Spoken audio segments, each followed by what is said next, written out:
Hey everyone, welcome to KSSP Podcast. I am Spencer. And I'm Katie. Today we are going to be looking at police statistics and just talking about them a little bit and just talking about police reform in general, what we can do to decrease the crime rate, what we can do to help the police, and how we can just find a solution that might work. Maybe. Maybe. But, yeah, we'll talk about that more though. Yeah. First, I'm going to share my screen here. All right, here is the first statistic we're going to go over. So this is basically a graph that shows the incarceration rate per 100,000 residents. And we are very clearly in the lead here by almost 3 times as much as the next country. So we have a pretty high incarceration rate in this country. All right, and then we're going to be looking at inmate race demographics here. This was last updated on November 19th of 2022, it looks like, so pretty recently. We have about, 1.5% Asian, 38.4% Black, 2.6% Native American, and 57.6% white. Now, if you've ever seen racial statistics, just the population in general in the U.S., this number seems a little high, 38, because if we look over here, here's from the U.S. Census from July 21st, 2021. Let's see. White people make about 75.8% of the demographic, as opposed to 57.6% of the inmate percentage. We have 13.6% Black or African American, and that is their inmate rate is 38.4%.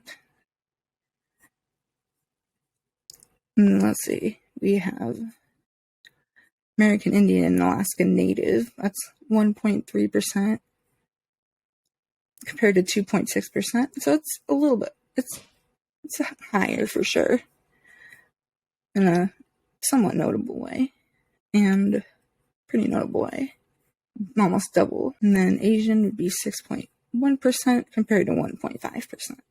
So that one is also lower compared to the general population. And those numbers, I feel like, are definitely confusing, but I think just to understand it, you have to understand that. Because I at first was confused, because I was like, well, how can there only be, I don't remember the exact percentages, but how can there be more percentage of inmates than there is percentage of race? But that's because it's just the the number it's of just the inmate population for this one. It's not the general population. I was confused on that. So I don't know if anyone else was confused on that, but then it makes more sense why. Yeah. It could be higher, which is not good, obviously. I right. mean, we could see good in general, but right, there's definitely some huge differences in between the inmate population and the general population of the United States. Yeah, like comparatively. So that, yeah, but when you actually, I don't even know if I show this. Let me look. Oh, I don't think I included that one, but what was it? The other part of this is that you might be saying, oh, does this mean Black people are committing more crime? But when you actually look at the numbers of okay, it depends what kind of crime you're talking about, I guess. If you're talking about drug possession, then, it's pretty even across the board, like how many people of each race use drugs in the United States. It's kind of an epidemic, but we'll talk about that later. If you look at certain other types of crime, like there are racial disparities in between who's committing them, but at the same time, like you have to look at the sociological factors. Like, why are they committing this crime? Like, it's not something genetic or anything. It's a societal influence. Oh, yeah. And let's see. This graph shows that police kill a disproportionate number of Black people. Data from the FBI's 2012 Supplementary Homicide Report. So here's the U.S. population. 13% Black, 17% Hispanic, 63% white. All people killed by the police total, which would be 31% Black, 12% Hispanic, 52% white. People killed by the police while not attacking. This is the big one. 39% Black and 12% Hispanic and 46% white. So, I mean, there's definitely different discretions, for a lot of police depending on who they're dealing with, racially speaking, and just in general as well. But, I mean, the racial disparity is the issue. We should have, all those numbers should be 0%. Police shouldn't be killing people. That's right. I mean, there's plenty of other ways to subdue people before you try to kill them, but... And if they don't have good methods, then they should come up with new methods. I don't think they need to... not having good methods is an excuse to kill people. Like, they should be critically thinking of ways to subdue they people. Definitely... I'll talk about this more later, too, but they definitely need to improve the way that they train their officers. Yeah. All right, and then this shows that charges in police shootings don't often end in a conviction. This is the number of non-federal law enforcement officers charged with murder or manslaughter in conviction with an on-duty shooting by whether they were convicted, not convicted, or the case is still pending since 2005. So this goes year by year here. So we've got this dark orange is convicted, the light orange is not convicted, and then there's the lines for still pending. So 2005 is about 50-50. 2006, it looks like more convicted than not. In 2007, again, it looks about 50-50, and then don't know what happened in 2008, but I guess nobody got convicted that year. More convictions than not in 2009 and 2010. 2011, again, all of a sudden nobody's convicted anymore. Don't know what happened there. 2012, I'm a little more convicted than not. 2013, about 50-50. Then all of a sudden, in 2014, we start to see that it's less. And then there's still a few people being convicted, but it's starting to become less than those who are not convicted. So in 2015, it's a little less than half. Then 2016, again, a little less than half. Well, let me line up these numbers. Yeah, because it's about 5, and that's about 12.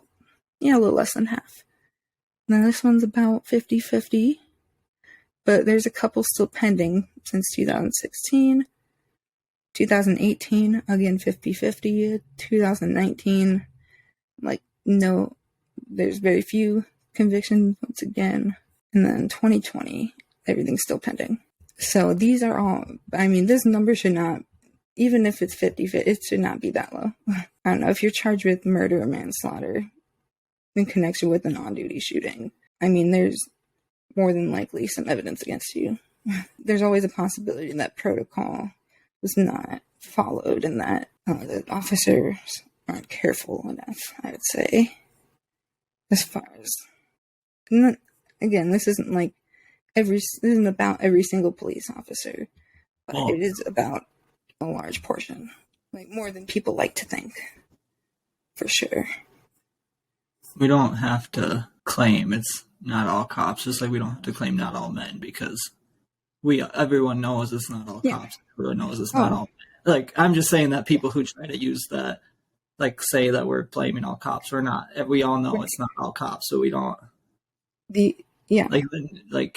Everyone knows that's obvious, right? But it's still okay to call out the injustice, just in general, on everyone. And when people say all cops are bad, it doesn't mean that all cops are bad people. It just means that all cops are complicit in a system that is unjust. Well, and it's just they can't go against each other. Did you hear about that case in California? Which one? There was a cop. It was a situation where I think a deputy was killed in a training accident by other deputies, and then it came to light that that deputy was actually investigating another cop. So, oh yeah, I did hear about that. I don't know what came out of it. I don't know much about it. Yeah, I'm not sure what happened with that either. Yeah, so that's sometimes why not even saying not all cops doesn't help, because the ones that try to be good get harassed and attacked by the other, the corrupt ones. So yeah. Oh yeah, there's definitely a lot of corruption within the police and just the legal system and them working together in general. All right. And now for the next figure. More people were arrested for drug possession than any other type of crime in 2019. And so the number of arrests by offense category, we've got drug offenses, then property crime, simple assault, DUI, and violent crime. So with these drug offenses, it looks like it's almost entirely possession charges. It's very few sale and manufacturing charges, which is kind of interesting. But, nonetheless, those are numbers. Mm-hmm. Oh, I just said those are the numbers. But it's interesting that it's mostly possession charges when you would think they would want to punish sale or manufacturing more. Yeah. If they truly believe in like a moral cause to justify the drug war. But like that's just crazy to me. Yeah. Anyways, so we have U.S. police kill civilians at a much higher rate than police in other wealthy countries. Number of people killed by law enforcement per 10 million population in the most recent year with available data. So we've got the United States at 33.5, almost, over 3 times more than the next country down, which would be Canada. That they have 9.8, and then we can see the list as it goes down. Iceland and Norway have like literally 0. So, it makes you wonder if what they're doing is working. Yeah. I mean, it looks like it is. And they have pretty low crime rates, from what I understand. I mean, yeah. And I guess, like, do you know off the top of your head the population? Like, the population? I understand that this, like, shows that it's still an issue, but I do feel like a smaller population is going to be a little bit easier to, like, not have crime in. But obviously, I get that this shows that even making the numbers equal, we still are terrible. But yeah, I mean, Canada has a lot of people too, Yeah. And they have way less. True. Like, Canada's pretty big, and there's a lot of people that live in Canada. It may not, I don't know if it's as many as the United States or not, but like I do know they have very populous cities and urban areas in Canada, like similar to the United States. So I would think, and this is per capita, per 10 million, so I don't think that would really affect the numbers. I mean, I get, like, it's easier to manage less people. Yeah. But we also have states. That's why we have the states. Yeah. But then I also wonder, like, if, like, even with a smaller population, maybe they have more of a community, like, connection than we do in the state. So that just and I think people feel, like, tied to their state, like a community, or, like, maybe their city. Oh, maybe some people. Like, it just depends on some people do. It just depends where you live and if, like, how you feel about living there, honestly. If you're going to feel connected with your community or not. Like when you live in a community full of people that don't even want you there, like, obviously, you're not going to feel connected to your community. Yeah. And I also wonder then, too, like, the diversity of each place, too. Again, not that it's an excuse. Those are just the questions that pop into my head when I see this. But we should still look at what they're doing and see if we can take some tips, I guess, from those places. Yeah, and we can even alter it a little bit and make it our own so that it fits for us better if we need to. But sure. Like, they're definitely doing something right, though. Because, I mean, it's literally 0. Yeah. So this is the last little graph I have. I know it's a lot of information to take in all at once. It's good. But this is the percentage of police killing cases ending with conviction. So 2016 would be 0.6%. And as you can see, it's steadily going down. And then last year, it's at 0% since May 17th, 2021. But that might also be because the cases aren't processed. Like, none of them are processed yet. I'm not sure. It doesn't specify this is kind that. of like that other one then, kind of, too, isn't it? It's just easier to grasp, I think, just because it doesn't, like, it's just one bar instead of 2 or 3 different colors. It's just one color percentage. Yeah. All right. So I'm going to stop sharing my screen. And I'm just going to go over a couple of, I guess, my perspective personally. Okay. And my kind of like my conclusion of how I interpret the statistics, I guess. But it's important statistics in general, just to keep track of the people who are supposed to serve and protect us. It's pretty clear that they aren't being held accountable for their misconduct. This is usually because within the legal system, most people involved with legal action against the police are also heavily acquainted with the police, making it hard to keep the perspective objective. We need to either bring in a third-party expert to analyze court cases involving the police, or have a lot of restricted protocol for these types of court cases. And I mean, this is, kind of corny, but we call ourselves the land of the free. But we have the highest incarceration rate in the world by a landslide. I mean, it's just not true at all. And I think if you land of the free. What? to look, I think if you were to look, like if we were to Google freedom index, and obviously you can choose what you want to look at when you're measuring freedom, but the overall freedom index, the United States isn't even first. It's like, I don't know what number, we'd have to look into it, but it's not first for sure. Like we aren't definitely not first. We aren't really a free, like, we might be last. I mean, we're not, at least like the, well, we're not, we're not the worst, but just because we're not the worst doesn't mean that we can't improve and make things better. But we're definitely not. I want to make my country like the best country in the world. Well, yeah, because that's the goal. It also has the most biomes too, so I don't want to abandon it for that. Yeah, a little selfish of me, but you can go from desert to the ocean and the mountains, forest. It's just a lot. You got the prairies. Yeah. Whereas I don't think, like, obviously each European country doesn't have like those as much opportunities. Does Europe have deserts? I don't think so. Okay. But yeah. So yes, I think we should work on making it better for sure. Definitely. So a majority of Americans arrested are arrested for nonviolent, non-theft crimes, primarily drug use. And in my opinion, just because I have personal experience with this, I think the best way to solve the drug crisis is to pull out of the war on drugs, legalize all drugs, and then heavily regulate them. Very heavily.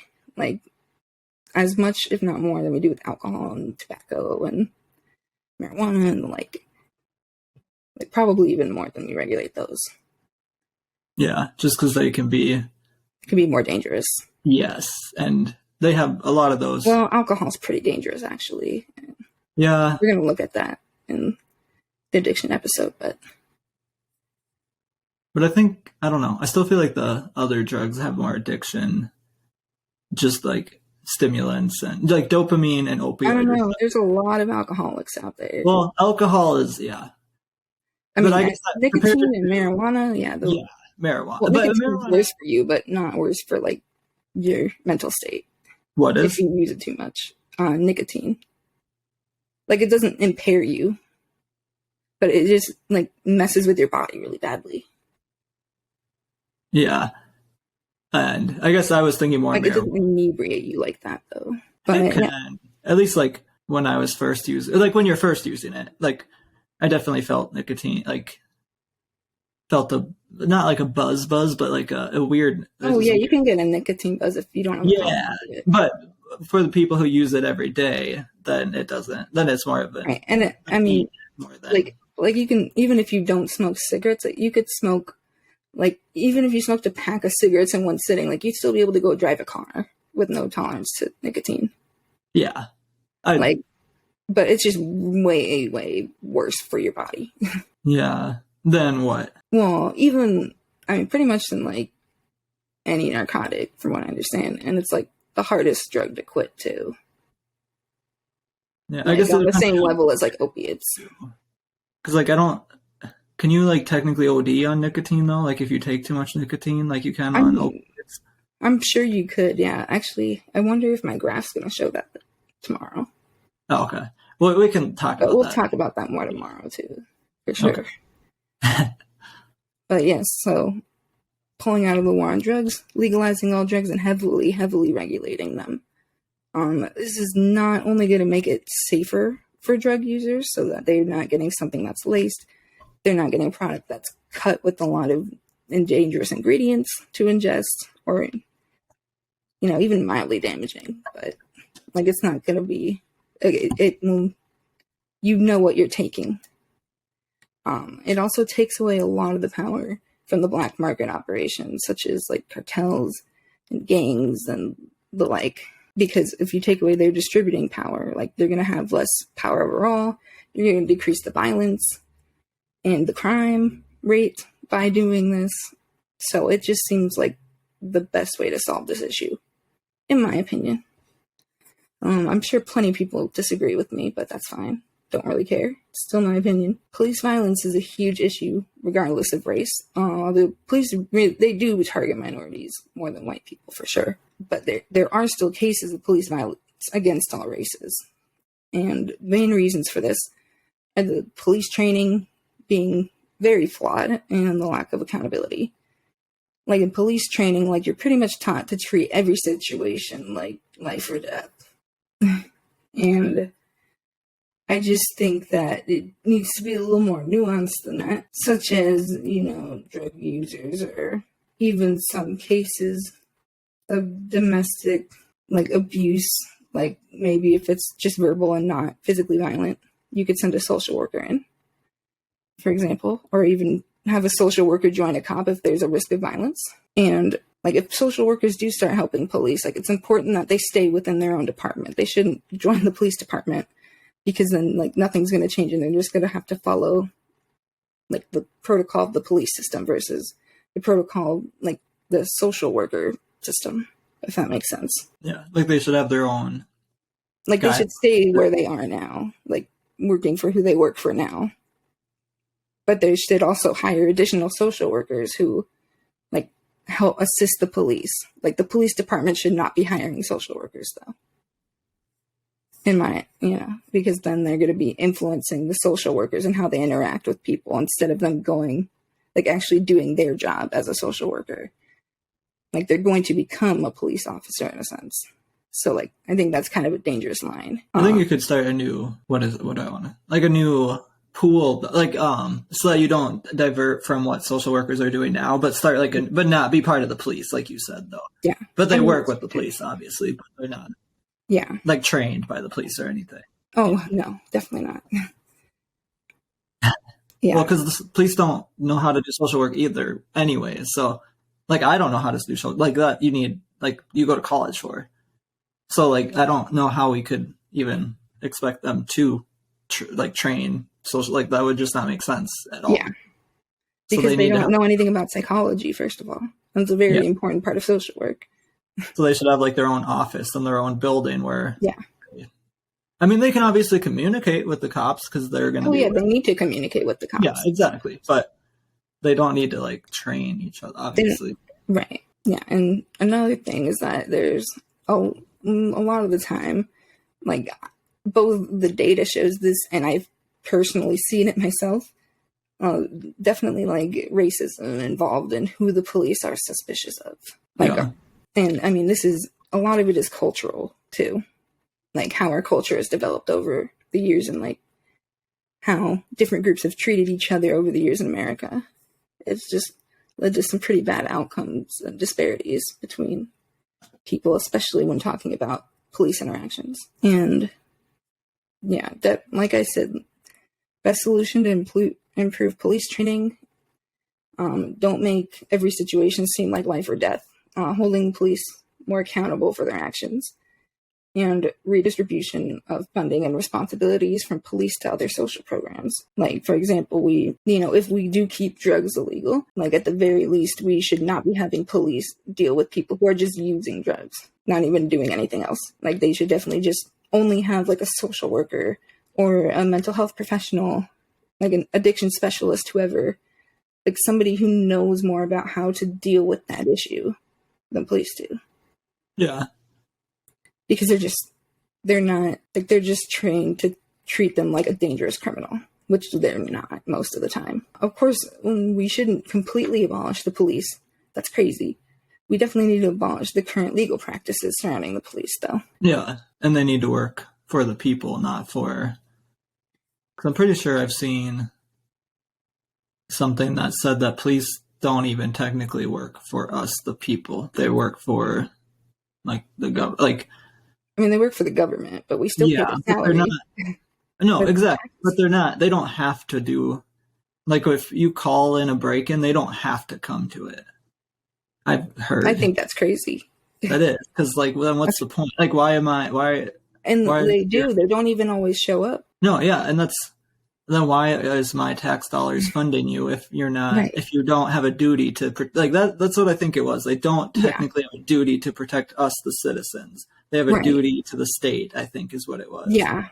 Which, that's definitely how it works, but that's definitely not how it should work at all. No, because, like, why are we the citizens funding it then? And I get we fund the whole government, so we can't, like, if the government's going to fund them, it has to come from us, the citizens. But then don't we as the citizens want them to serve and protect us, the citizens? Like, that would still be, in a sense, serving and defending the government as well, because we also fund the government. So, right.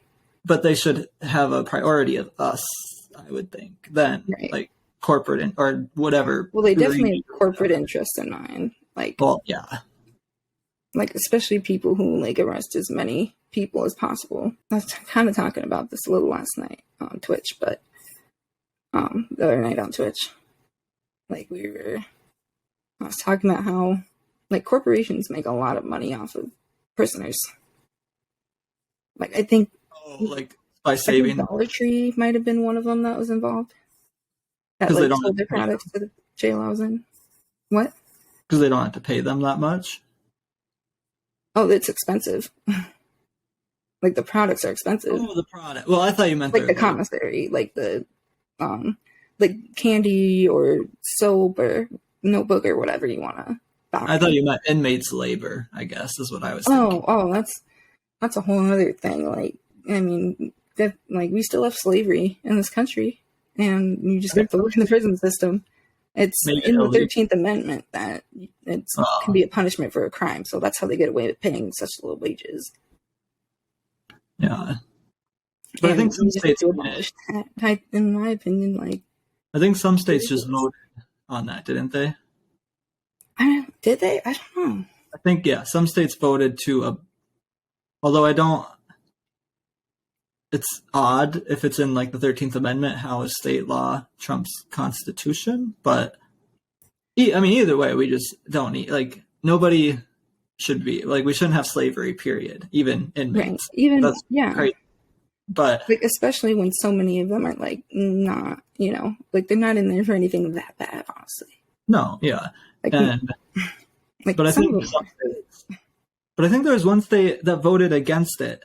So they voted against the anti-slavery amendment. Like, so they, like, still have the anti-slave, or they still have the slavery in there? Yeah. Like, I mean, every state does that hasn't voted on, like, had that amendment or bill or... None of them passed it? No, some of them did. I think Tennessee... Oh, interesting. I don't know if Oregon did. Either Oregon voted for it or against. I think they did pass it, but it was really close. Okay. And I don't know what the bills said, so some people are going to claim the bills had more. And I think it also comes down to some people are saying, well, if we do this, then our state's going to go broke. Well, your state shouldn't be relying on prison, like slavery. Right. You shouldn't be relying on slavery for your institutions to stay alive. Like, I thought we were supposed to be over this in, like 1865. You can't survive without slave labor, then you don't have a good economy. Like, you need to... Yeah, it says something about the economy for sure. You know, those fiscal Republicans, though, they know how to run those states using those slave labor. Yeah. They do it.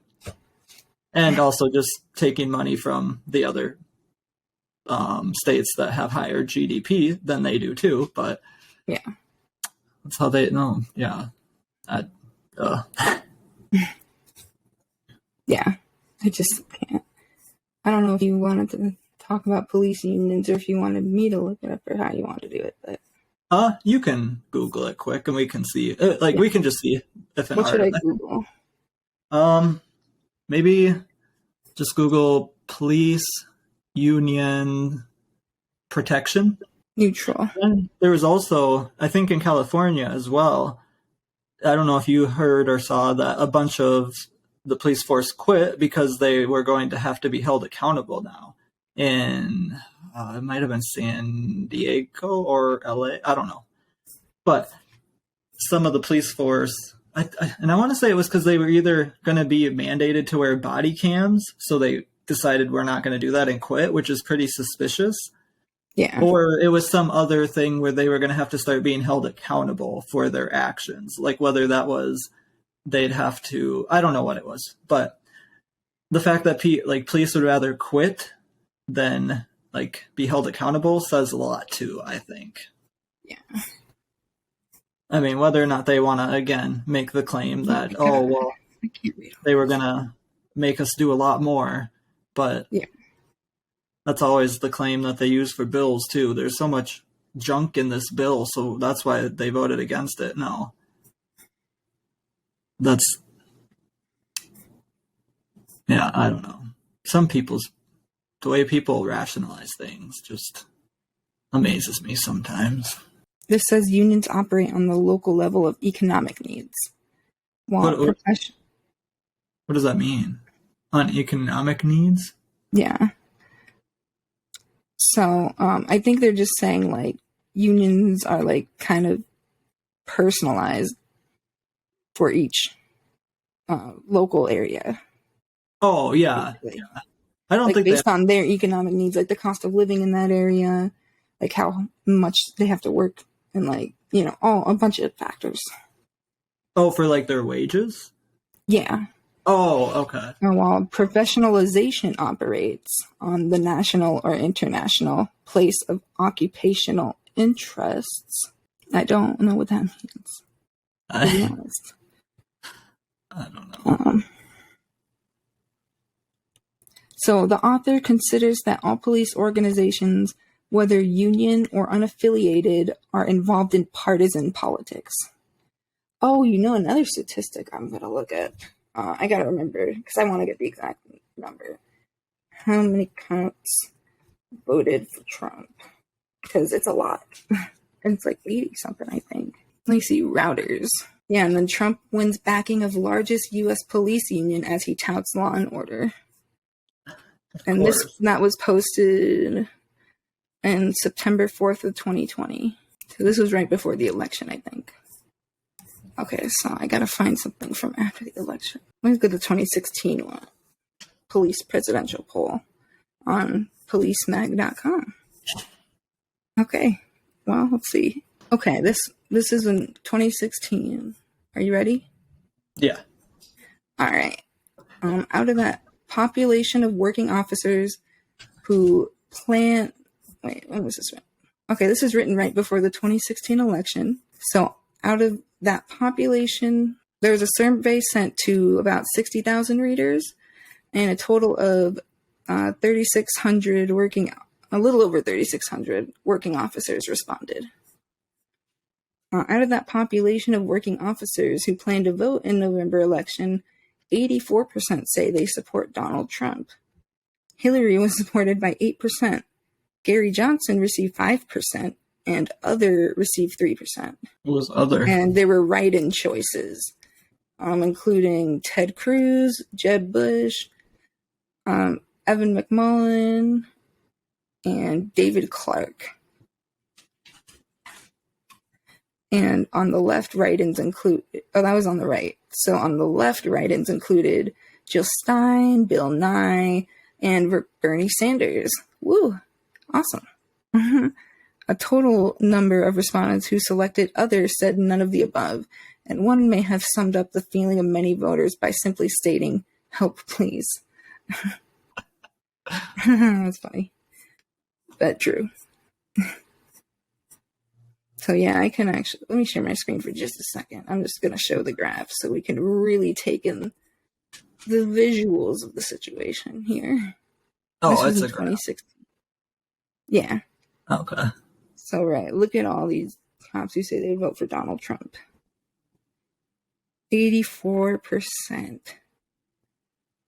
And I have a question. I mean, it makes And sense, but it's crazy. I have a question Oh, that yeah. maybe I'll have you look up. Okay. And I'm not trying to be rude or anything, but Okay.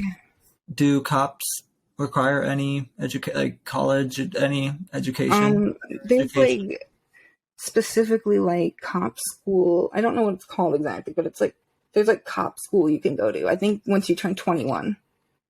But they don't have to do like criminal investigation school or something like a college. Is it at college? Because I I don't think know like about detectives, but USD. just regular police officers just have to. Sorry about that. No, you're good. But because I think USD has like a criminal program, but I don't know if it's for police or if it, like you said, like maybe it's for detect or like some other version or not version, but just So, okay, the College of Policing really wants to emphasize that you do not need a degree to become a police officer.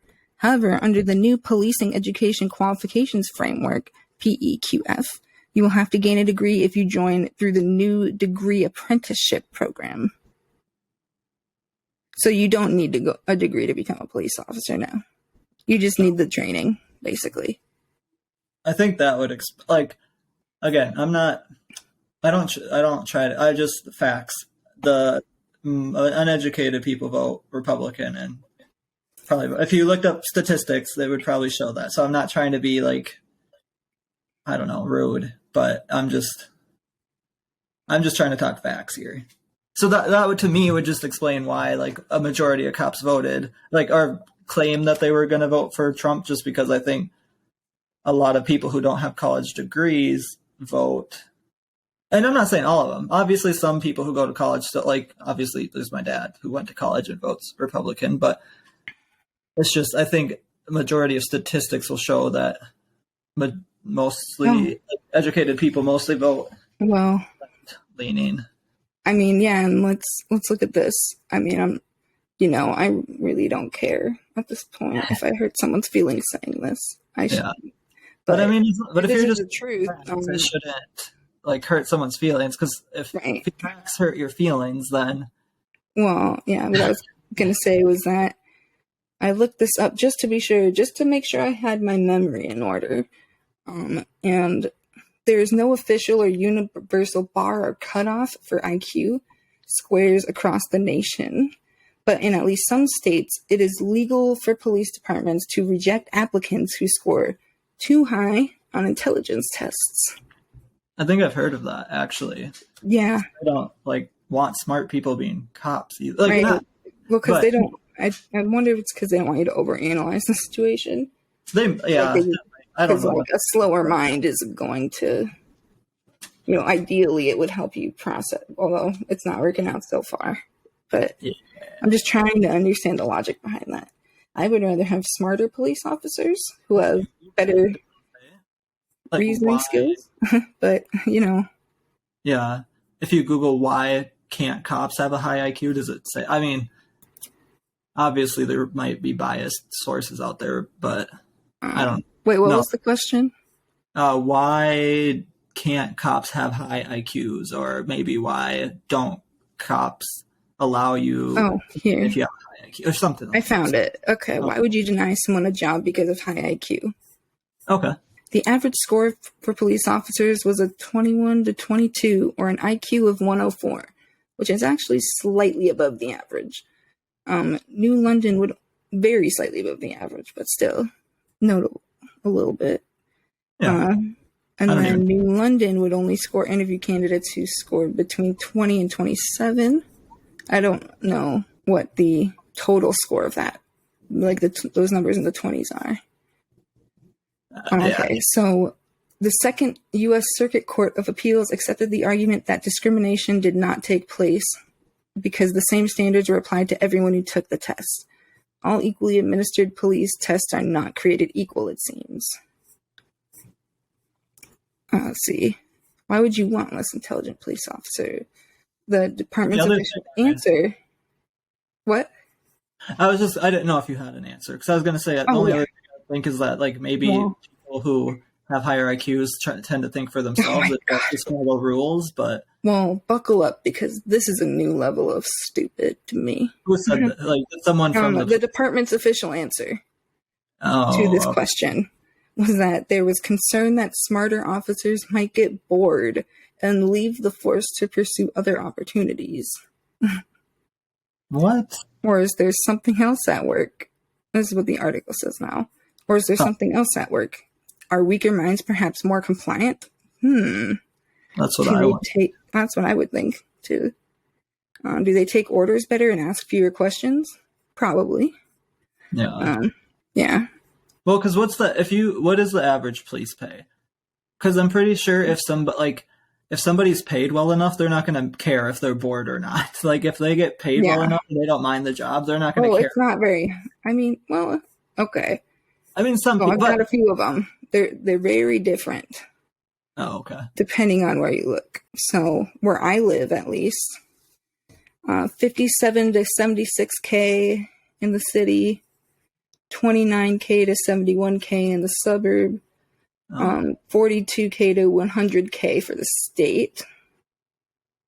And then for the city I live in, 38K to 120K. So it's a very wide range, it looks like. What kind of cops get paid the most? Really, security officer and security guard do? Wow, that's sad. Oh wait, this is going up. Never mind, the least. I was going to say, yeah, the judge would be the highest national average salary. Then attorney, forensic accountant, police officer, national average salary, this says Indeed.com. Says that is about $54,094 per year. So, I mean, it's not like fantastic, but it's not like destitute either. We're not needing a college education, that's not bad. I guess I forgot that they don't need a college education. So for not needing a college education, you still have to pay for cop school though, for like the training. Oh, I think you'd think like the precinct would help you, like. If they actually want it too. I don't know. I don't know. But interesting. But that's still, I mean, it's better than, let me do the math for what I was making as a nurse. But I think it's still better. Like the national average for nurses claims it's better, but I don't know many nurses who actually make. Mine was like 46,000 a year. Okay. But I also picked up overtime, so I made more than that because I worked a lot more than I probably should have. But still, police probably don't necessarily start out at the average either. They probably start out lower. But I think, but with their unions, they probably, because obviously where I live, we don't have a nursing union. Oh yeah, you always make more with the union. But in California, where they have nursing unions, you make more though. So unions are good. Yeah, unions are good, no matter what people try to tell you. If cops have unions, I mean, I don't know about the police unions. Obviously, it's good that they are getting. Not advocating for a livable wage. I'm always for anybody who's doing a job, making a livable wage. But at the same time, like we need to really call some of the union practices into question. Oh yeah, because people should still be held accountable for what they like. We're still I believe in accountability for what you do, even if it's a mistake. You like whether or not you did it on accident due to internal prejudice by whatever, but you should still own up to it. And because otherwise, how can people learn? And then that's kind of what we talked about in our Twitch live too, like the ex ante view. If we keep letting them get away with this, there's no incentive to stop people from the problems worse and committing, like to stop cops from killing people because they don't get in trouble. Yeah, because we didn't set a precedent that it's bad for cops. Like we haven't set that precedent yet. I feel like there have been some cases, obviously, where there has been justice, but it's still not enough to where it seems to be able to have an effect, a noticeable effect. At least not that I've seen that much yet, but I don't know. Well, I've said my piece pretty much, so I don't know if you have anything to add. Okay. No, that was good. So if you guys just leave a comment below letting us know anything you want us to talk about And you can find us future episodes. Here on YouTube. You can also find us on Facebook, Instagram, Twitter, and TikTok. And you can catch us on some Twitch live streams once in a while too. So don't forget to like, subscribe, and turn on notifications so you can be notified. And otherwise, we will see you next time.